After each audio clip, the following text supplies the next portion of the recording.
šventoji dvasia yra asmuo, yra Dievo meilė išlieta mūsų širdise, Dievo gyvybė, kad mes gyventume ją, kad ji duotų mums jėgų gyventi Dievo žodžiu, gyventi tikėjimu, gyventi meilę, duotų jėgų daryti Dievo darbus, duotų jėgų tarnauti su Dievo jėga, keisti pasaulį, keisti save, Dievo jėga, Dievo vardo garbei, ne savo jėgomis.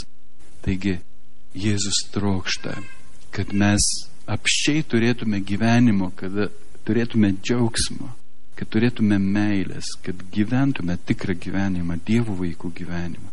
Nesivaikytume rūko. Viskas yra rūkas, visi turtai, pinigai, garbė, valdžia. Visa tai labai laikina, praeina. Kas yra amžina, tai meilė, tai Dievas, tai gyvenimas su juo, jo darbai, jo pažinimas. Jėzus sako, pažinti Dievą, tai amžinas gyvenimas. Tai va, ir šventoji dvasia tai neša, tai duoda tą galimybę atskirti vertybės, pažinti tikrą gyvenimą, gyventi tikrą gyvenimą. Ji yra ta jėga. Jie apie save nedeklaruoja, netrimituoja, į save nerodo. Bet tas, kuris priima Jėzų, jie ateina ir tą pripildo.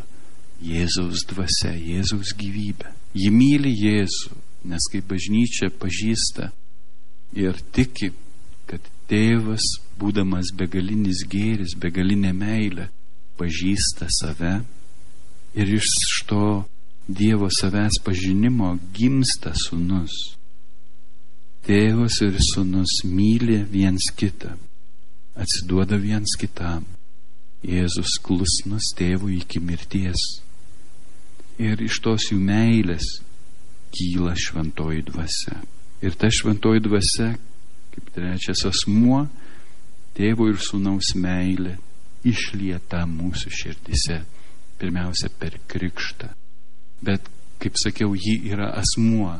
Ji nėra kaip energija beasmenė, kurią kaip akumuliatorių gali pakrauti. Vat pasikraunam šiandien šventąją dvasią ir dabar jau kiek užteks mums tos šventosios dvasios iki kokio kito sekmadienio ar kada. Ne tai. Šventoji dvasia yra asmuo, jie ateina kada nori ir kaip nori ir veikia mūsų gyvenimuose kada nori ir kaip nori. Ji veikia mumise per tikėjimą, kai mes tikėjimu atsiveriame, atidarome ją į duris, pasikviečiam ją, kai mes atsigrėžiam į ją, klausomės jos, ji kalba mums, ji moko mus, ji veda mus į Jėzaus pažinimą, ji veda mus į atgailą, į nuodėmės atsižadėjimą, ji veda mus į gyvenimą. Ji gali kartais ir nutilti, ir jos tylėjimas gali būti klaikus, jeigu mes liūdinam ją savo abejingumu, savo neištikimybę Jėzui. Kai esam neištikimi Jėzui, kai esam abejingi Jėzui, mes liūdinam šventąją dvasią. Ji gali nutilti. Ji liūdi, kai mes nekenčiame. Ji yra meilė, nesuderinama su neapykanta. Ir bet kokia neapykanta, bet koks neatleidimas, bet kokia nuoskauda gali būti ta užtvanka, kuri neleidžia šventosios dvasios upei tekėti iš mano širdies. Prisimenat, Jėzus Samarietei sakė, o kad tu žinotum, su kuo tu kalbėsi, tu paprašytum ir aš duočiau tau gyvojo vandens. Kas gers tą vandenį, kurį aš duosiu, tame atsivers versmės, trykštančios į amžiną į gyvenimą. Ta versmė atsiveria mano širdį. Ir ta versmė yra meilės versmė, gyvybės versmė. Ir ji trokšta tekėti. Kur? Į kitų žmonių širdį. Kad aš leisčiau jai gaivinti, mylėti kitų žmonių širdis. Bet jeigu aš kurio nors žmogaus atveju turiu neatleidimą, pyktį, įsiskaudinimą, aš nenoriu turėti reikalų su tuo žmogum, aš nesidalinsiu meilę su juo, aš užtvenkiu savo širdį, neleidžiu šventajai dvasiai tekėti iš mano širdies į kito žmogaus širdį.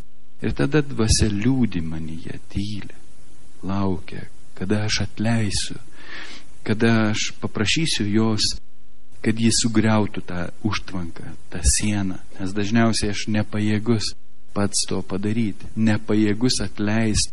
Todėl prašau, ateik šventoji dvasia Viešpatie, sugriauk tą įsiskaudinimą, padėk man atleisti, padėk man atsiverti ir priimti tą kitą žmogų į savo gyvenimą, kad galėčiau jį pagirdyti iš savo širdies, pagirdyti savo meilę, savo dėmesiu, savo išklausimu, savo apkabinimu, savo prisilietimu, kad galėčiau atgaivinti.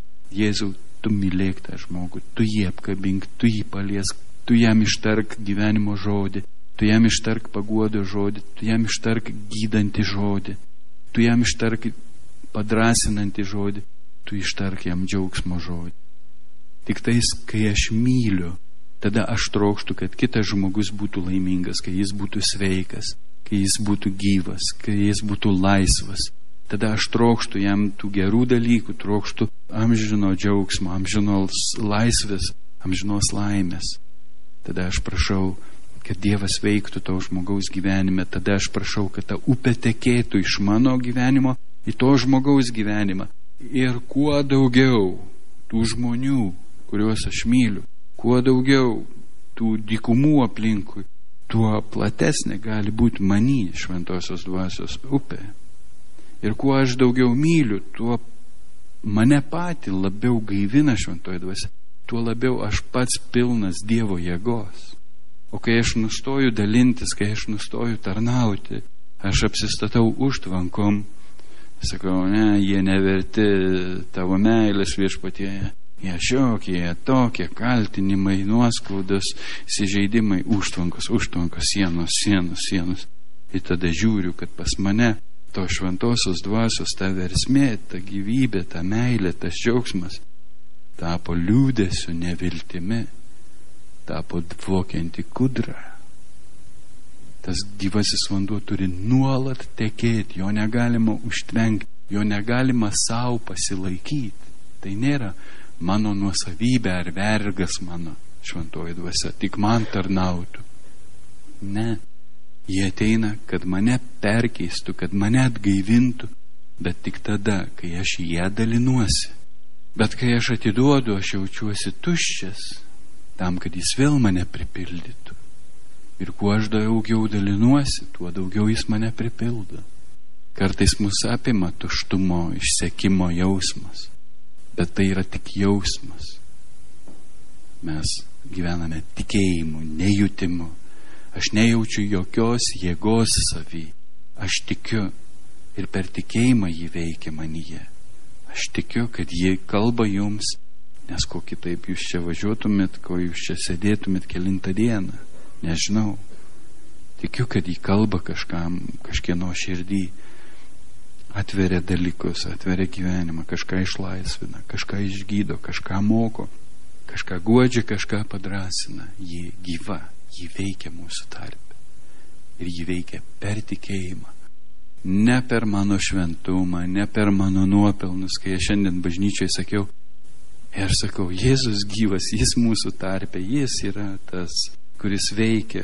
Mes tik užtarėjai, mes tik tarpininkai, bet joks nuopelnas man tam. Vargas man, jeigu aš netarnaučiau, aš pats išdžiūčiau ir numirčiau, jeigu netarnaučiau, jeigu žodžio neskelbčiau.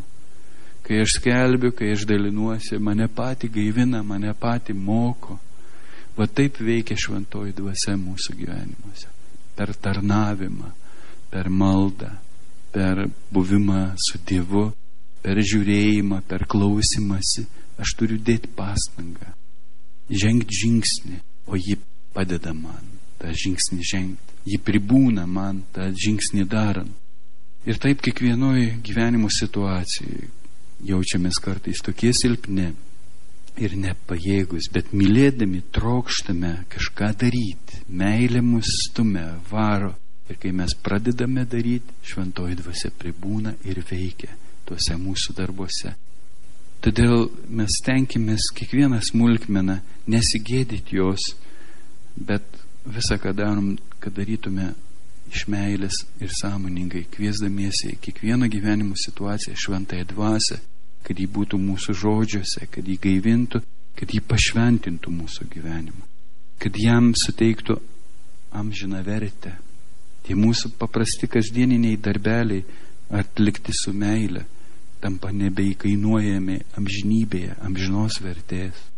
Tai gera investicija. Bet mes turim dėti pastangą vis atsiminti, kad bendradarbiautume su šventąja dvasia.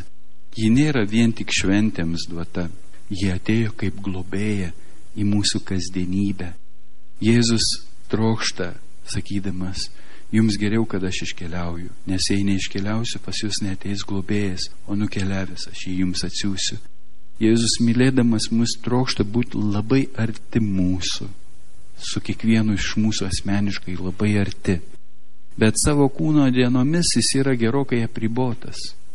O va per šventąją dvasią, kuri atstovauja Jėzų mūsų širdise, jis gali būti labai arti mūsų, kiekvieno mūsų širdį, bet kokiam pasaulio krampelį, bet kuriuo laiku nuolat gali būti su mumis pačiu artimiausiu būdu, šventosios dvasios galia mūsų širdise, kad mus palaikytų, kad būtų su mumis, kad mes jaustume saugus ir nieko nebijotume, gyvendami tikėjimu ir meile.